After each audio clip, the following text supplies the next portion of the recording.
Astaghfirullah. Bismillahirrahmanirrahim. Assalamualaikum warahmatullahi wabarakatuh.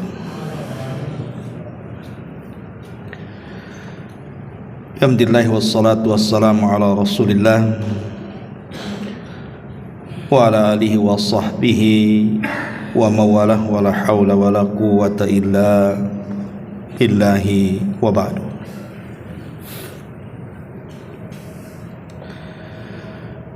Hadirin dan hadirat yang dimuliakan Allah Subhanahu wa taala. Alhamdulillah di malam ini kembali kita bisa duduk di Masjid Muhajirin. Salawat dan juga salam tetap kita hadiahkan kepada Rasul kita Nabi besar Muhammad sallallahu alaihi wa ala alihi wasallam. Pembahasan di malam hari ini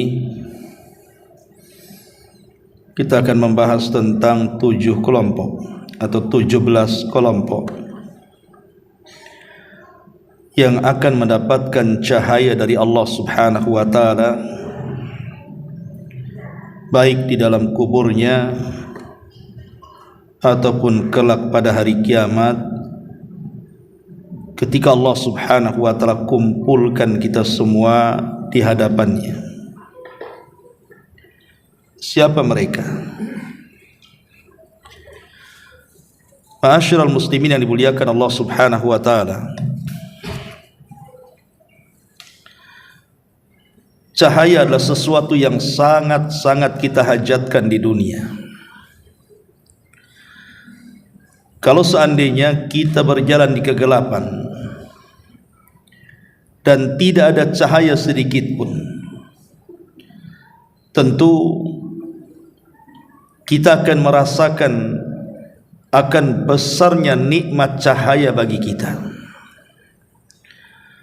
Karena orang yang terkurung dalam kegelapan itu akan sesak jiwanya. Dan kita bisa rasakan ketika kita sedang berada di rumah, tiba-tiba listrik mati dan kita mencari-cari cahaya tapi tidak didapati cahaya tersebut. Terkadang tumbuh rasa takut, sesak dan begitu seterusnya. Artinya cahaya itu sangat penting sekali. Allah Subhanahu wa taala berfirman di dalam surah An-Nur ayat 35. Allahu nurus samawati wal ardh. Mathalu nurihi kamishkatin fiha misbah. Al-misbahu fi zujajah. Az-zujajatu ka'annaha kaukabun dhurri yuqadu min syajaratin mubarakatin zaitunatin la syarqiyatin wala gharbiyah yakadu zaituha yudhi'u walau lam tamsashu an-nar nurun ala nur yahdillahu linurihi man yasha wa yadribullahu al-amthala lin-nas wallahu bikulli syai'in alim. Allah adalah pemberi cahaya kepada langit dan juga bumi. Perumpamaan cahayanya seperti sebuah lubang yang tidak tertembus, yang di dalamnya ada pelita besar, di mana pelita itu di dalam tabung kaca, dan tabung kaca itu bagaikan bintang yang berkilauan, yang dinyalakan dengan minyak dari pohon yang diberkahi, yaitu pohon zaitun yang tumbuh tidak di timur dan tidak pula di barat, yang minyaknya hampir-hampir menerangi walaupun tidak disentuh api. Cahaya di atas cahaya yang berlapis-lapis. Allah memberikan petunjuk kepada cahayanya bagi orang yang dikehendaki. Dan Allah membuat perumpamaan-perumpamaan bagi manusia, dan Allah Maha mengetahui atas segala sesuatu. Ma'asyiral muslimin yang dimuliakan Allah Azza wa Jalla, ayat ini adalah ayat perumpamaan dari Allah Subhanahu wa taala bagi orang-orang yang mendapatkan cahaya di dunia. Di sini ada kalimat nurun ala nur, cahaya di atas cahaya. Apa maknanya cahaya di atas cahaya di sini? Ma'asyiral muslimin, di sini Allah Subhanahu wa taala sedang memperumpamakan hati seorang mukmin, bahwa hati seorang mukmin itu bagaikan sebuah lampu. Dulu kita kenal ada patromak namanya. Kita lihat lampu patromak itu, ketika kita nyalakan dari dalam kaca itu, maka akan menerangi semuanya. Tetapi lampu patromak ini Allah Subhanahu wa taala menyebutkan ada dua cahaya yang menerangi yang keluar dari lampu itu. Pertama, kilauan minyak zaitun, dan yang kedua, kilauan daripada api itu sendiri. Jadi nur ala nur, cahaya dari minyak zaitun dan cahaya dari api yang menerangi sekitarnya. Itulah hati seorang mukmin, bercahaya dari dalam, dan cahaya dari dalam menerangi keluar daripada hatinya. Sebagian ahli tafsir mengatakan yang dimaksud cahaya di sini adalah nurul iman wa nurul Quran. Jadi cahaya dalam ayat ini maksudnya cahaya iman yang keluar dari seorang mukmin, dan juga cahaya Quran maksudnya cahaya hidayah. Iman yang menerangi dalam dadanya, sementara hidayah menerangi orang-orang di sekitarnya. Itulah hati seorang mukmin di dunia. Hatinya penuh dengan cahaya, tapi cahaya itu dia sebarkan juga kepada orang-orang di sekitarnya. Ma'asyiral muslimin yang dimuliakan Allah Subhanahu wa taala, tentu kita tidak akan membahas cahaya seorang mukmin di dunia. Kita akan membahas cahaya-cahaya yang Allah Subhanahu wa taala akan anugerahkan bagi seorang mukmin dalam kuburannya dan kelak di akhirat setelah kematiannya. Ma'asyiral muslimin yang dimuliakan Allah Subhanahu wa taala, sedikit kita berlogika. Ketika di dunia hari ini, saya, Anda atau siapapun, kita memiliki rumah. Sebagian kita memiliki istri dan anak-anak serta tetangga, bahkan teman-teman yang baik, baik di masjid atau di luar masjid. Anda bayangkan kalau seandainya tiba-tiba kemudian Allah wafatkan kita, kemudian Allah masukkan kita ke sebuah ruangan yang sempit hanya 1 meter kali 1,5 meter. Tiba-tiba kemudian kita diasingkan dari manusia, kemudian digelapkan lagi di dalamnya. Kira-kira perasaan kita seperti apa? Jangan lagi cerita kita diasingkan dalam kuburan kita. Seandainya kita dipenjarakan di satu ruangan, tidak ada manusia yang mengunjungi kita, tidak ada kipas, tidak ada AC, tidak ada TV, tidak ada handphone. Kita hanya sendirian di situ. Lampu pula digelapkan di situ. Mungkin kita tidak akan tahan lama dalam ruangan itu. Tetapi kalau seandainya ada sedikit cahaya dalam ruangan itu, tentu akan melegakan hati kita. Apalagi kalau cahaya itu kemudian betul-betul menerangi dalam kuburan kita, tentu akan lebih menenangkan lagi. Ini baru cerita kubur nih, belum cerita akhirat. Makanya seorang mukmin itu sangat berhajat kepada cahaya, baik di dunia, baik dalam kuburnya, ataupun kelak di akhirat setelah kematiannya. Tidak memperpanjang mukaddimah, yang pertama di antara sebab-sebab orang akan mendapatkan cahaya adalah al-imanu billah, beriman kepada Allah Subhanahu wa taala, menjauhi kemunafikan. Di dalam Al-Quranul Karim tepatnya dalam surah Al-Hadid ayat 12 sampai 15. Allah Subhanahu wa taala berfirman, "Yauma taral mu'minina wal mu'minati yas'a nuruhum baina aydihim wa bi aymanihim busyrakumul yawma jannatun tajri min tahtihal anhar khalidina fiha dzalikal fawzul adzim yauma yaqulul munafiquna wal munafiqat lilladzina amanu unzuruna naktabis min nurikum qila irji'u wara'akum faltamisu nuran fadhuriba bainahum bisurin lahu babun batinuhu fihi rahmatun rahmatu wa zahiruhu min kibalihil adzab."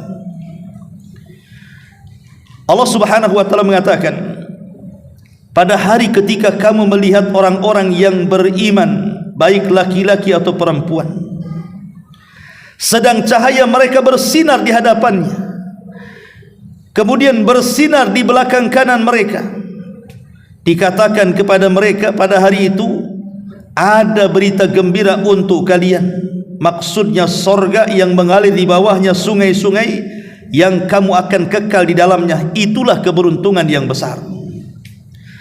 Tapi pada hari itu ketika orang-orang munafik laki-laki dan perempuan berkata kepada orang-orang yang beriman, "Tunggulah kami supaya kami dapat mengambil sebagian dari cahayamu." Dikatakan kepada mereka, "Kembalilah kamu ke belakang, carilah cahaya sendiri." Lalu diadakan di antara mereka dinding yang mempunyai pintu, di sebelah dalamnya ada rahmat dan di sebelah luarnya disitulah ada azab Allah Subhanahu wa taala.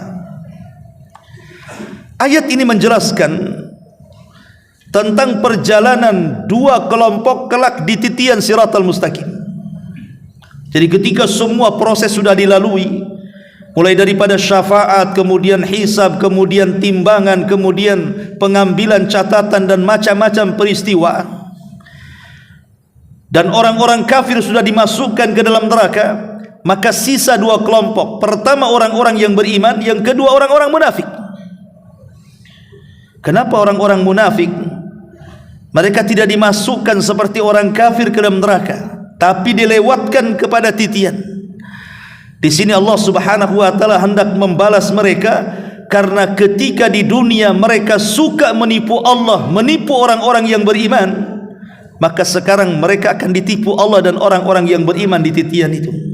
Al jaza min jinsil amal. Jadi ketika kemudian jembatan itu betul-betul dibentangkan di antara neraka jahanam, disitulah orang-orang yang beriman akan diberikan cahaya sebagaimana amalan mereka di dunia. Ada cahayanya terang sekali, ada yang juga redup sekali, tapi tetap diberikan cahaya sesuai dengan amalannya. Lah orang-orang munafik diberikan cahaya tetapi kadang bercahaya, kadang pula gelap. Lah ketika orang-orang munafik mulai kemudian meniti titian itu, tiba-tiba kemudian cahayanya hilang. Sementara orang-orang yang beriman, mereka tidak pernah padam cahaya itu. Kemudian di tengah titian itulah orang-orang munafik menghadang orang-orang yang beriman dan mengatakan, "Unzuruna naktabis min nurikum." Bisa enggak aku berjalan dengan kalian? Aku ikut cahaya kalian. Tetapi orang-orang yang beriman tidak mau tertipu dengan orang munafik. Mereka mengatakan, "Irji'u wara'akum faltamisu nura." Oh, tidak bisa. Kalau engkau ingin mendapatkan cahaya, balik lagi kau ke belakang. Ketika orang-orang munafik ini kemudian balik ke belakang, tiba-tiba Allah Subhanahu wa taala kemudian Allah katakan, "Fadhuriba bainahum bisurin lahu babun batinuhu fihi rahmah wa zahiruhu min kibalil adzab." Lalu kemudian dibuat di antara mereka dinding yang mempunyai pintu. Di sebelah dalamnya ada rahmat dan di sebelah luarnya dari situlah ada siksa Allah Subhanahu wa taala. Ketika pintu itu dibuka, rupanya dia harus masuk ke dalam jahannam. Nauzubillah.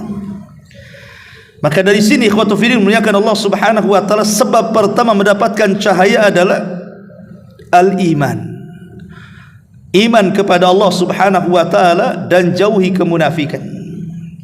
Kemudian yang kedua, hifdzus salawat, menjaga salat-salat 5 waktu, terkhusus salat fajar.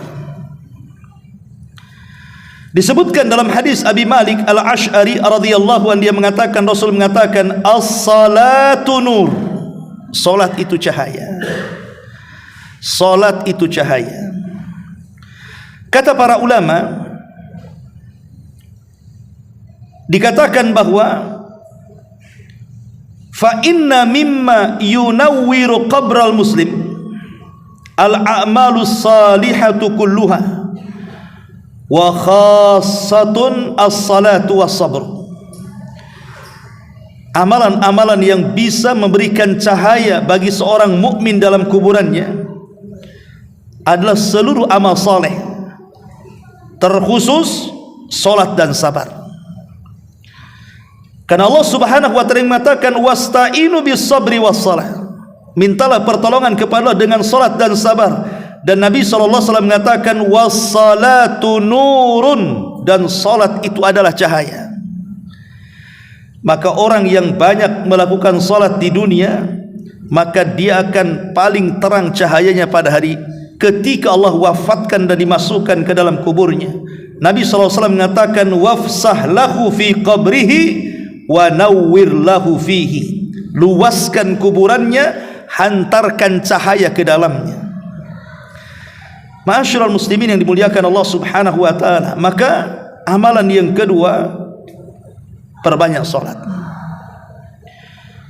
Bahkan Nabi sallallahu alaihi wasallam mengatakan dalam sebuah hadis dari Anas ibn Malik radhiyallahu an, basyaril masyaina fi dhulami ilal masajid bin nurit tam yaumal qiyamati.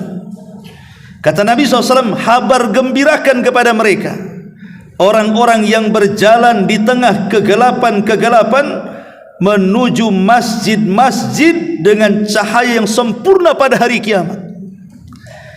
Para ulama mengatakan, maksudnya dalam hadis ini adalah menjaga salat, terutama 2 salat yang berada dalam kegelapan. Pertama salat isya, dan yang kedua salat subuh. Itulah 2 salat yang dilakukan dalam kegelapan. Karena kalau sekarang lah terang, banyak listrik. Zaman dulu tentu ke masjid untuk melaksanakan isya itu harus melewati tempat-tempat gelap, kan gitu. Begitu juga salat subuh. Maka orang yang menjaga salat isya dan subuh, maka mereka akan mendapatkan kesempurnaan cahaya pada hari kiamat. Al-Imam Ibn Rajab Al-Hambali rahimahullahu ta'ala, dia mengatakan, wahiyya fil akhirati nurun lil mu'mini fi dhulumatil qiyamati wa ala sirati fa innal anwara tuqsamu lahum ala hasbi a'malihim. Dan kelak di akhirat, kata Imam Ibn Rajab, kelak di akhirat amalan-amalan seperti salat itu akan menjadi cahaya bagi kaum muslimin di tengah-tengah kegelapan hari kiamat, di tengah-tengah kegelapan di atas titian sirat. Karena sesungguhnya cahaya-cahaya itu akan dibagikan kepada mereka sesuai dengan amalan-amalan mereka di dunia.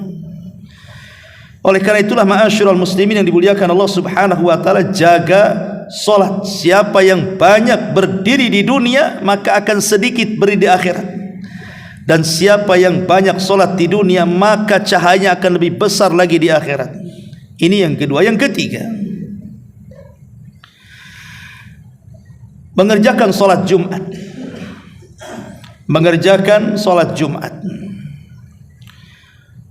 Nabi SAW mengatakan, an Abi Musa Al-Asy'ari radhiyallahu anhu, Nabi mengatakan, inna Allah tabaraka wa ta'ala yab'atsul ayyama yaumal qiyamati ala hayatiha wa yab'atsul jum'atu zahra'a muniratu ahluha yakhuffuna biha kal arush tuhda ila karimiha tudi'u lahum yamshuna fi dawiha alwanuhum kathalji bayadan warihuhum tasta' kal miski yahuduna fi jibalil kafur yangduru ilaihimus thaqalani la yadrafuna ta'ajjuban hatta yadkhuluna al-jannah la yukhalituhum ahadan illa al-mu'adhdhinuna al-muhtasibun. Abu Musa al-Ash'ari radhiyallahu anhu berkata, Rasul bersabda, sesungguhnya Allah subhanahu wa ta'ala mengutus hari-hari pada hari kiamat sesuai keadaannya, dan mengutus hari Jumat sebagai bunga yang bercahaya bagi yang para pelakunya, maka mereka berkumpul padanya seperti seorang pengantin yang diberikan kepada suaminya. Cahaya salat Jumat ini menerangi bagi mereka para pelaku salat Jumat. Mereka berjalan pada cahayanya, warna-warna mereka seperti es yang putih, bau mereka menyebar seperti minyak wangi misik yang menyatu pada gunung Kafur. Seluruh manusia dan jin melihat kepada mereka. Mereka tidak menunduk saking kagumnya sampai mereka masuk ke dalam sorga. Tidak ada seorang pun yang mencampuri mereka kecuali orang-orang yang mengumandangkan azan yang mengharap pahala Allah subhanahu wa ta'ala. Lihat, orang-orang yang salat Jumat diiringi cahaya sampai masuk ke dalam sorga. Semua manusia yang menyaksikannya takjub. Makanya jangan remehkan orang yang melaksanakan salat Jumat itu. Kenapa Nabi SAW sampai memberikan pahala besar orang yang salat Jumat itu, sampai Allah utus malaikat yang berdiri di pintu masjid, coba bayangkan, untuk mencatat siapa yang pertama kali masuk. Kemudian diberikan pahala orang yang berhasil menempati saf yang pertama, maka dia sama dengan orang yang berkorban seekor unta. Kemudian saf kedua seperti korban seekor sapi, kemudian saf ketiga seperti korban seekor kambing, kemudian saf keempat seperti korban ayam, dan yang terakhir hanya 5 saf seperti berkorban telur ayam. Tidak ada lagi setelah itu. Tapi kenyataannya banyak orang-orang yang mereka meremehkan salat Jumat. Datang itu ketika khatib sudah berkhutbah. Ini yang ketiga. Yang keempat, bersedekah atau mengeluarkan zakat. An Abi Malik al-Ash'ari radhiyallahu anhu, Nabi SAW mengatakan, was-sadaqatu burhan, dan sedekah adalah burhan. Burhan itu dijelaskan oleh para ulama, amma sadaqatu fahiya burhan, wal burhan huwa syi'a'u alladhi yali wajha syam, wa minhu hadithu Abi Musa anna ruhal mu'min takhruj min jasadihi laha burhan ka burhani syamsi. Adapun sedekah, maka ia adalah burhan. Maksud burhan adalah cahaya. Jadi maksud burhan dalam hadis ini adalah cahaya yang ada setelah mukanya matahari. Di antaranya hadis yang menunjukkan makna ini adalah hadis Abi Musa radhiyallahu an, bahwa ruhnya seorang mukmin keluar dari jasadnya memiliki cahaya seperti cahaya matahari. Maknanya di sini bahwa ketika Rasul mengatakan was-sadaqatu burhan, dan sedekah adalah bukti, maksud bukti di sini adalah cahaya. Jadi orang yang sering bersedekah maka akan diberikan cahaya banyak dalam kuburannya dan setelah kematiannya. Kemudian yang nomor 5, senantiasa bersabar. Senantiasa bersabar ketika menghadapi takdir-takdir Allah subhanahu wa ta'ala. As-sabru ala aqdarillah. Nabi mengatakan dalam hadis yang sama, Abi Malik al-Ash'ari radhiyallahu anhu, Rasul mengatakan was-sabru dhiya'un, dan sabar itu adalah lentera. Imam Ibn Rajab mengatakan huwa an-nurul ladzi yahsulu fihi naw'un hararatun wa ihraq kadhiya'i syamsi bi khilafil qamar fa innahu nurun mahd fihi isyraqun bi ghairi ihraq. Makna dia artinya adalah cahaya yang terjadi di dalam semacam panas dan menyengat seperti cahaya matahari, berbeda dengan bulan. Sesungguhnya ia adalah cahaya melulu, di dalamnya penerangan tanpa penyengatan. Artinya di sini ketika Rasul mengatakan was-sabru diya, berarti dia di sinilah cahaya seperti cahaya matahari terangnya. Karena kenapa Allah Subhanahu wa taala memberikan cahaya kepada orang-orang yang bersabar? Karena tidak banyak orang-orang yang bersabar ketika menghadapi takdir. Ketika menghadapi takdir manusia itu kan bermacam-macam ya kan. Menghadapinya ada yang memang betul-betul tulus sehingga dia sabar. Bahkan ada yang sampai kepada tingkat syukur lagi. Itu memang jarang yang seperti ini. Tapi kebanyakan orang menghadapi takdir ini, kalau dia buruk atau bentuknya musibah, biasanya tasakhut. Tasakhut itu menolak takdir Allah Subhanahu wa taala, dan itu yang paling banyak di tengah-tengah kaum muslimin. Ketika ditimpa penyakit, dia tidak terima dengan penyakitnya, bukan diambil kesempatan untuk menggugurkan dosa-dosanya. Ketika diberikan kemalangan, mungkin ekonominya jatuh dan begitu seterusnya, dia pun stres. Bukan kepikiran bahwa boleh jadi itu Allah Subhanahu wa taala menghendaki lain. Wa asa an takrahu syai'an wa huwa khairul lakum. Boleh jadi sesuatu yang kita anggap buruk itu baik pula bagi kita. Kemudian yang keenam, membaca surah Al-Kahfi pada hari Jumat. An Abi Sa'id Al-Khudri radhiyallahu an, Nabi SAW mengatakan, man qara'a surat Al-Kahfi fi yaumil jum'ati adha'a lahu min nur ma bainal jum'atain. Abu Sa'id Al-Khudri radhiyallahu anhu mengatakan, Rasul bersabda, barang siapa yang membaca surah Al-Kahfi pada hari Jumat, niscaya akan diberi baginya cahaya di antara dua Jumat. Cahaya di antara dua Jumat. Sebenarnya para ulama mengatakan artinya Allah berikan petunjuk yang banyak. Allah akan berikan keimanan dan ketakwaan yang lebih kalau betul-betul dia membaca surah Al-Kahfi dan merenungkan isinya. Hadis ini disahihkan oleh Syekh Albani rahimahullah dalam kitabnya Sahih Al-Jami nomor 6470. Kemudian yang nomor 7, selalu membaca surah Al-Baqarah dan surah Al-Imran. Biasakan membaca surah Al-Baqarah dalam rumah kita dan juga surah Al-Imran. Lihat faedahnya dari Abi Umamah Al-Bakhili, dia mengatakan Rasul bersabda, Iqra'u Zahrawaini Al-Baqarah wa surat Al-Imran. Kata Nabi SAW, bacalah Zahrawaini, yaitu surah Al-Baqarah dan surah Al-Imran. Maksud Zahrawaini adalah dua cahaya, kata para ulama. Jadi dua surat ini adalah dua surat yang akan membawa cahaya kelak pada hari kiamat. Baca surah Al-Baqarah dan juga surah Al-Imran, dan itu berada di permulaan surah setelah Al-Fatihah. Kemudian yang nomor 8, mempelajari Al-Quran dan juga menghafalkannya.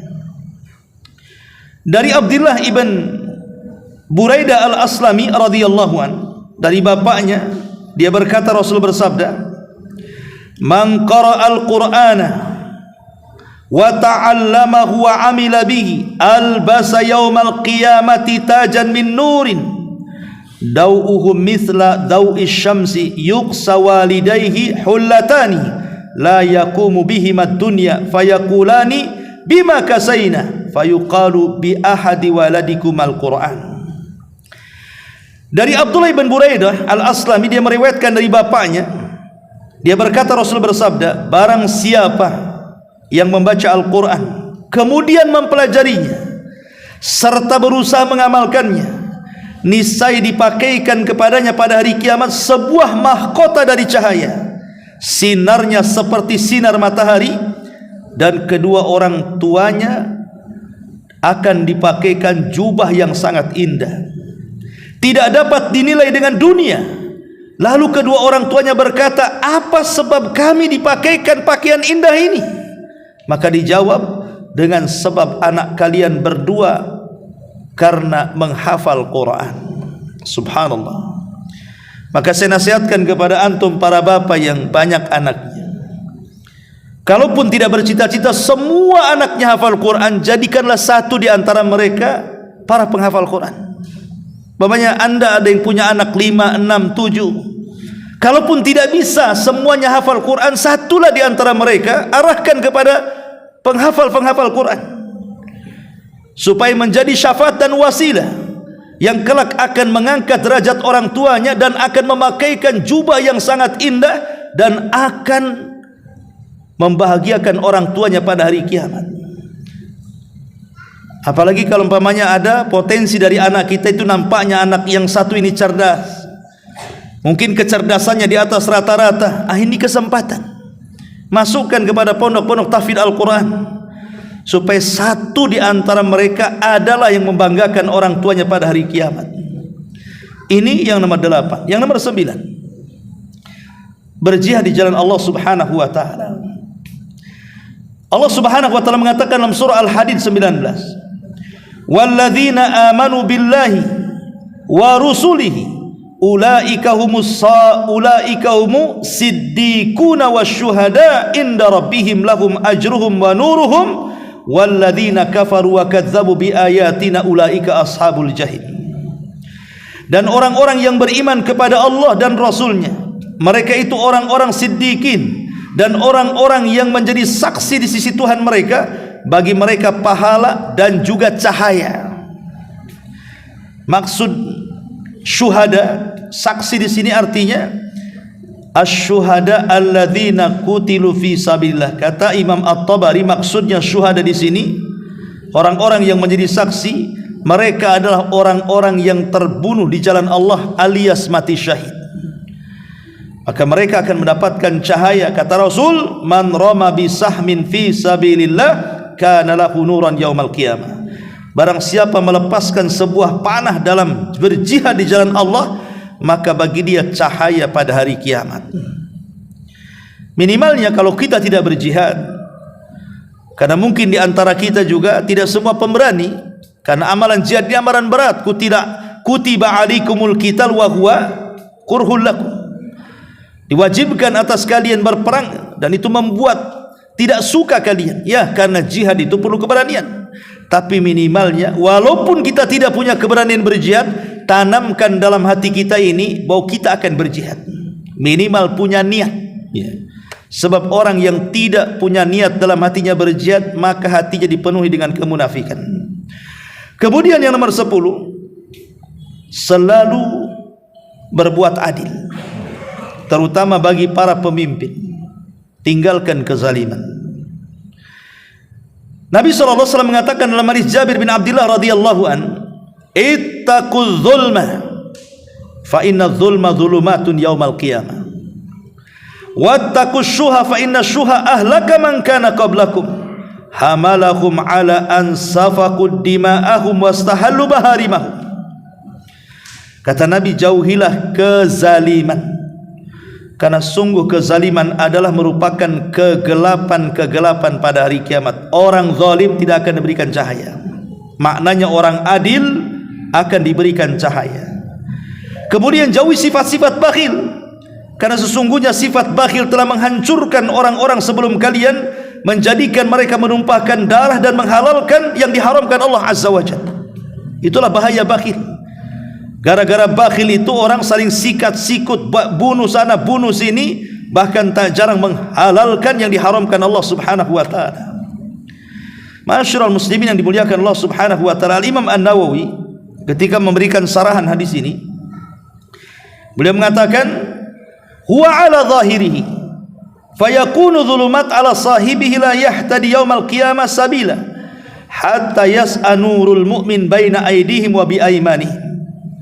Kata Imam Nawawi rahimahullahu ta'ala, beliau menukilkan perkataan qadiyat, maksudnya hadis ini dibawa kepada zahirnya, gelap ya gelap maksudnya, maka ia akan kena kegelapan untuk pelakunya, tidak akan mendapatkan petunjuk jalan pada hari kiamat. Na'udzubillah. Artinya orang-orang yang zalim itu betul-betul akan mendapatkan kegelapan, dan khususnya tentu para pemimpin, ya, karena kezaliman yang paling banyak itu biasanya dikonsumsi para pemimpin. Kenapa demikian? Karena kekuasaan di tangannya. Dia bisa dengan kekuasaan itu melakukan kezaliman di mana-mana. Kemudian yang nomor 11, bagi yang haji tentunya, menunaikan haji saat melempar jumrah. Nabi mengatakan, "Idza ramaital jimara kana lahu nuran yaumal qiyamah." Jika kamu melempar batu-batu jumrah, baik jumrah wusta atau aqabah atau sughra, maka niscaya bagimu cahaya pada hari kiamat. Kemudian juga yang nomor 12, menggundur rambut ketika tahallul haji. Nabi SAW mengatakan, "Wa idza halaqa ra'sahu falahu bikulli sya'ratin saqatat min ra'sihi nurun yaumal qiyamah." Apabila dia mengundur rambutnya, maka ia memiliki pada setiap helai rambut yang jatuh itu dari kepalanya akan menjadi cahaya pada hari kiamat. Maka beruntunglah orang-orang yang haji, maka mereka bisa mengumpulkan cahaya sebanyak-banyaknya pada hari kiamat. Kemudian yang nomor 13, orang-orang yang menuntut ilmu syar'i seperti anda-anda ini, datang ke majelis ilmu kemudian duduk mendengarkan kajian.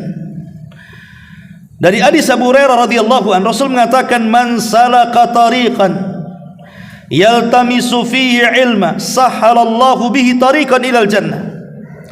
Barang siapa yang menempuh jalan mencari ilmu syar'i, ilmu agama, Allah akan mudahkan baginya ke dalam sorga. Kata para ulama, dimudahkan di situ artinya kelak pada hari kiamat akan dimudahkan dengan diberikan banyak cahaya.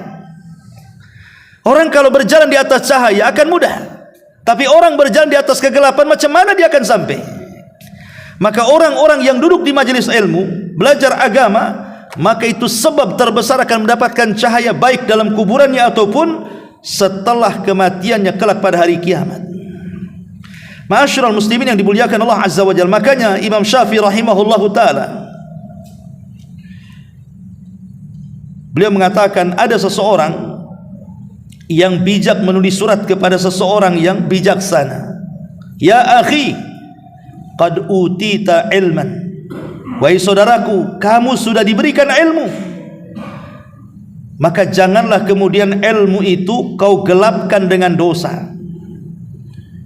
Artinya bahwa, kata Imam Syafi'i rahimahullahu ta'ala, kalau Allah sudah berikan pengetahuan, janganlah pengetahuan yang merupakan cahaya itu kau gelapkan dengan dosa. Makanya kata Imam Syafi'i ketika beliau mengadu soal kurangnya hafalan kepada waki gurunya, "Syakautu ila waki su'a hifdin fa arsyadani bi antarkil ma'asi wa'lam bi annal ilma nurun wa nurullah la yuhda lil asi." Kata Imam Syafi'i, aku mengadu kepada guruku Waki soal buruknya hafalanku. Kata Imam Waki, maka dia memberikan saran agar aku meninggalkan maksiat, karena ilmu adalah cahaya dan cahaya itu tidak mungkin masuk ke hati-hati ahli maksiat, kata Syafi'i rahimahullahu ta'ala. Maka orang yang menuntut ilmu juga salah satu sebab mendapatkan banyak cahaya. Kemudian yang nomor 14, seseorang yang mencintai karena Allah subhanahu wa ta'ala. Dia bukan keluarga kita, dia bukan saudara kita, bukan sekandung, bukan seibu, bukan siapa-siapa. Dia bukan siapa-siapa kita, tetapi kita senantiasa baik dengan dia lillahi, karena Allah. Jadi mencintai saudaranya karena Allah, bukan karena faktor ekonomi, bukan karena faktor dunia, tidak, lillahi ta'ala, karena Allah. Dijelaskan dalam sebuah hadis, Nabi mengatakan, "Ya ayyuhan nas, isma'u wa'qilu wa'lamu." Wahai manusia, dengarkan, pahami dan ketahuilah, anna lillahi ibadan laisu bi anbiya wala syuhada yaghbituhumul anbiya wa syuhada ala majalisihim wa qurbihim minallah. Kata Nabi SAW, ketahuilah bahwa Allah itu mempunyai hamba-hamba. Mereka bukan nabi, mereka bukan orang-orang yang mati syahid, yang menjadikan duduk dan dekat mereka dari Allah subhanahu wa ta'ala. Faja'a rajul minal Arab, tiba-tiba ada Arab Badui datang. min qasiyatin nasi wa alwa biyadihi ila Nabi sallallahu alaihi wasallam. Lalu datang seorang Arab pedalaman dari orang biasa dan ia menunjukkan tangannya kepada Rasul lalu berkata, ya Nabi Allah, nasun minan nas laisu bi anbiya wala syuhada yaghbituhumul anbiya wasyuhada ala majalisihim wa qurbihim min Allah. An'athum lana ya Rasulullah, atau sifhum lana ya Rasulullah, atau fassirhum lana ya Rasulullah. Maka orang ini mengatakan, Rasul, kok ada orang yang bukan nabi, bukan syuhada, tetapi nabi dan para syuhada sangat cemburu dengan orang ini karena kedekatan dia dengan Allah Subhanahu wa taala. Bisa enggak kau sifatkan siapa mereka? Maka Nabi sallallahu alaihi wasallam mengatakan, hum nasun min afna'in nas wa tawazi al-qabaili lam tasil bainahum arhamun mutaqaribatun tahabu fillah wa tasafau yada'u Allahu lahum yawmal qiyamah manabira min nur fayujlisuhum 'alaiha fayaj'alu wujuhahum nuran wa thiyabahum nuran yafza'un nasu yawmal qiyamah wa la yafza'una wa hum awliyaullah alladzi la khaufun 'alaihim wa lahum yahzanun. Apa kata Nabi sallallahu alaihi wasallam? Mereka adalah manusia dari berbagai macam dan campuran dari beberapa kabilah. Tidak tersambung di antara mereka hubungan pertalian kerabat ataupun kekeluargaan. Mereka saling mencintai karena Allah dan mereka saling mensucikan. Maka Allah akan meletakkan bagi mereka pada hari kiamat mimbar-mimbar dari cahaya. Maka mereka akan duduk di atas mimbar bercahaya itu. Lalu Allah menjadikan wajah-wajah mereka bercahaya pula, pakaian-pakaian mereka bercahaya pula. Ketika manusia tersentak pada hari kiamat, mereka tidak tersentak. Mereka adalah wali-wali Allah yang tidak ada rasa takut di hati-hati mereka dan tidak ada kekhawatiran. Subhanallah, ya. Jadi Allah Subhanahu wa taala akan meletakkan satu mimbar di bawah arsy. Mimbar itu penuh dengan cahaya. Semua menginginkan di atas mimbar itu mereka duduk, termasuk para nabi, termasuk para syuhada. Tapi tiba-tiba kemudian ada orang-orang yang duduk di situ, mereka bukan para nabi, mereka bukan para syuhada. Bahkan para nabi dan syuhada cemburu, kenapa orang itu bisa duduk di situ? Tiba-tiba setelah duduk, wajah-wajah mereka ikut bercahaya, pakaian-pakaian mereka ikut bercahaya. Ketika ditanya, Rasul, siapa orang yang memiliki tempat yang tinggi kelak pada hari kiamat yang penuh dengan cahaya itu? Maka Rasul SAW mengatakan, mereka adalah orang-orang yang senantiasa menanamkan kecintaan kepada orang lain, padahal orang itu bukan kerabatnya, bukan keluarganya, bukan siapa-siapa. Dia cinta karena Allah dan benci karena Allah Subhanahu wa taala. Ini penting karena di zaman sekarang terkadang orang melakukan perkawanan itu karena dunia. Saya dekat dengan dia itu karena ada hubungan bisnis. Saya dekat dengan dia itu karena ada hubungan dunia. Tidak ada orang yang dekat itu karena Allah, betul-betul karena Allah. Padahal lihat bagaimana keutamaannya di hadapan Allah Subhanahu wa taala. Kemudian yang nomor 15, uban yang akan menjadi cahaya yang ada di kepala. Masyarul muslimin yang dimuliakan Allah Azza wa Jalla, disebutkan dalam hadis Fadalah Ibn Ubaid, Nabi mengatakan, man syaba syaibatan fi sabilillah kanat nuran yaumal qiyamah. Qala rajulun inda dhalik fa inna rijalan yantifuna syaibah. Faqala Rasulullah man syaa falyantif nurahu. Fudail ibn Ubaid radhiyallahu mengatakan, barang siapa, kata Rasul, beruban di atas kepalanya dalam Islam, maka niscaya baginya cahaya pada hari kiamat. Jadi uban itu akan menjadi cahaya pada hari kiamat. Seseorang berkata kepada Rasul, Rasul, sesungguhnya ada beberapa orang mencabut ubannya, boleh enggak? Maka Rasul mengatakan, barang siapa yang hendak untuk mencabut cahayanya, ya silahkan saja.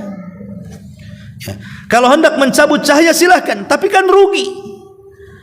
Karena bagaimanapun uban ini adalah pengingat kita. Dan biasanya orang tumbuh uban itu kan di usia 40 tahun. Dan 40 tahun itu biasanya separuh lebih usia dia sudah berlalu, yang akan dijalani itu tinggal sedikit lagi. Di situ diingatkan dengan usia, diingatkan dengan kematian, karena uban itu tamu untuk mengingatkan kita dengan kematian, bahwa jarak orang yang beruban dengan kematian itu sudah dekat. Sehingga kemudian di dunia kita dapat pelajaran dengan uban itu kan. Makanya kenapa tidak dilarang kita mencabut uban? Karena orang yang mencabut uban itu hakikatnya dia tidak teringatkan bahwa dia akan mati dan akan tua. Allahu khalaqakum min dha'fin thumma ja'ala min dha'fi quwwatan thumma ja'ala min ba'di quwwatin dha'fan wa syaibah. Allah telah menciptakan kalian lemah di waktu bayi, kemudian dari kelemahan timbullah kekuatan, kemudian dari kekuatan timbul lagi kelemahan dan menua, kemudian mengalami kematian. Oleh karena itulah maka jadikan uban ini sebagai pengingat kematian. Dan di akhirat Rasul mengatakan la tantifu asy-syaibah fa innahu nurun yaumal qiyamah. Jangan kalian cabut uban-uban kalian, karena uban itu akan menjadi cahaya bagi kalian pada hari kiamat.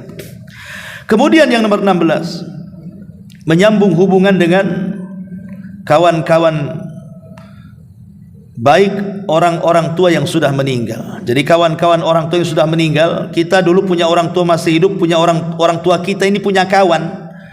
Orang tua meninggal, maka hubungkanlah hubungan baik kita dengan kawan orang tua kita yang sudah meninggal.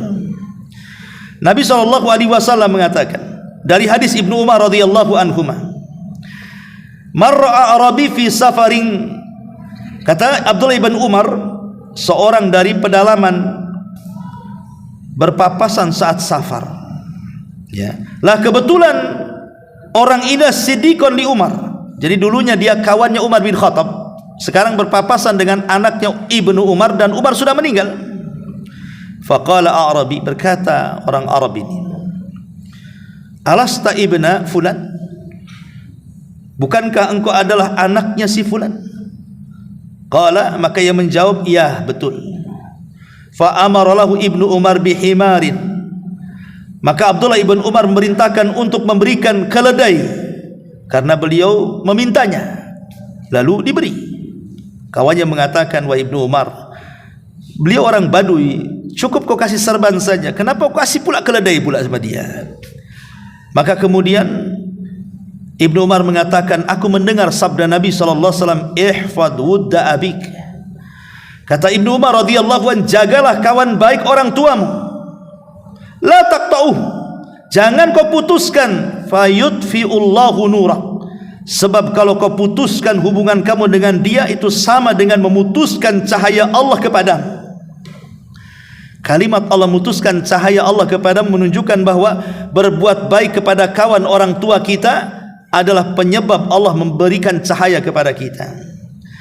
Dan yang terakhir tentunya yang nomor 17, berdoalah kepada Allah Subhanahu wa taala agar kita senantiasa diberikan cahaya di dunia, dalam kubur ataupun di akhirat. Berdasarkan hadis Abdullah bin Abbas radhiyallahu anhuma, annahu raqada inda Rasulillah. Jadi beliau Ibnu Abbas satu hari dia pernah menginap di rumah Rasulullah. Kemudian fastaiqadha fatasawwaka wa tawaddaa. Maka Rasul pun kemudian bangun, kemudian bersiwak, kemudian berwudu. Wa huwa yaqul, dan dia mengatakan, inna fi khalqis samawati wal ardh wa ikhtilafil laili wan nahar la ayati liulil albab. Sesungguhnya pada penciptaan langit dan bumi dan adanya pergantian siang dan malam itu ada tanda-tanda bagi orang yang berfikir. Maka Nabi SAW kemudian membaca sampai selesai ayat-ayat ini. Kemudian Nabi SAW pun salat 2 rakaat, beliau panjangkan berdiri, ruku dan sujudnya. Kemudian beliau berpaling, kemudian tidur.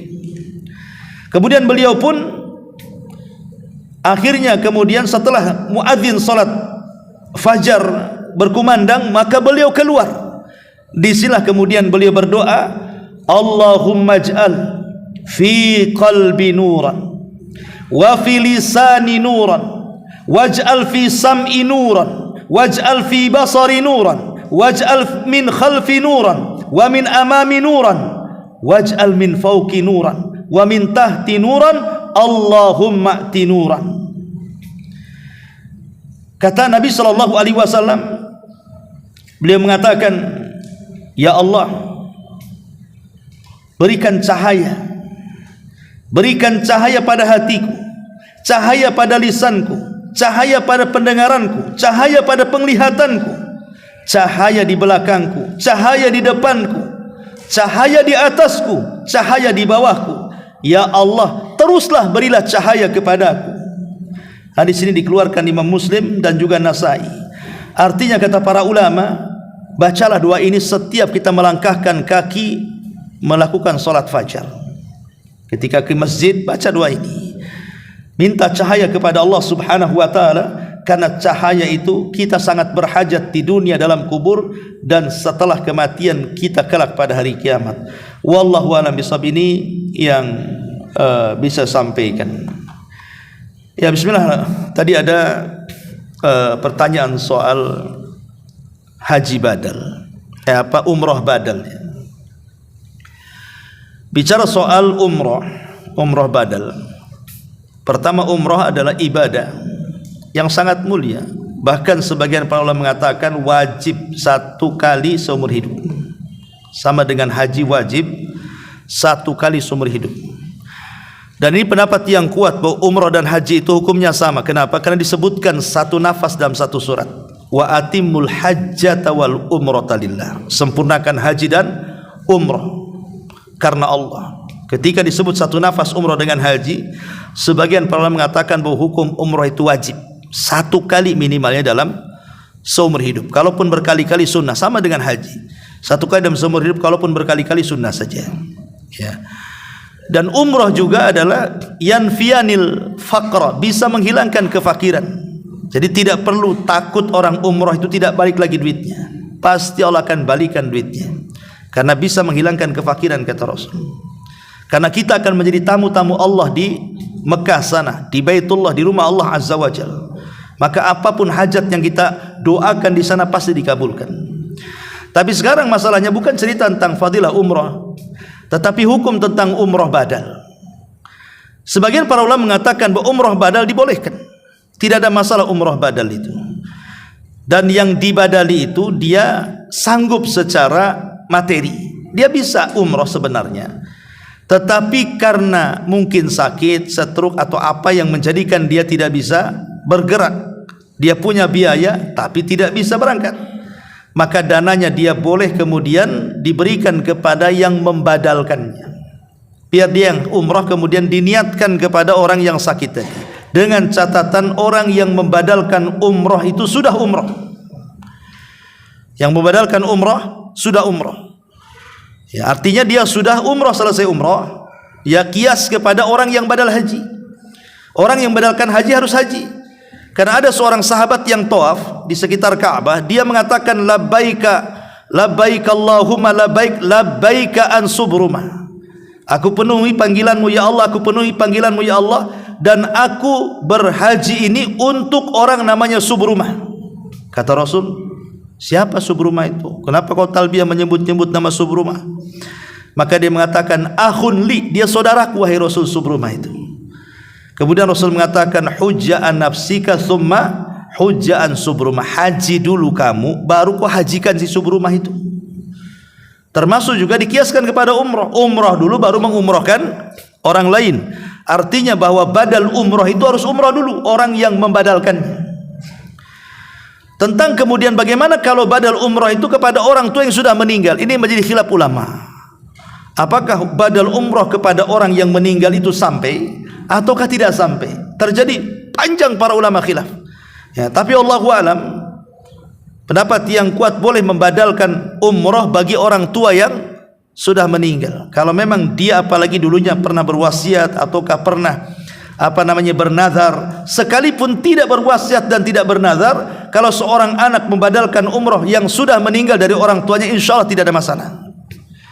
Ya, walaupun sekali lagi ada khilaf, kita tidak mengingkari ada khilaf. Ya, wallahu a'lam. Ya, semoga yang umrah dimudahkan perjalanannya, sampai Mekah dan pulang ke Indonesia. Subhanakallahumma bihamdika asyhadu an la ilaha illa anta astaghfiruka wa atubu ilaik. Allahu taala alam. Assalamualaikum warahmatullahi wabarakatuh.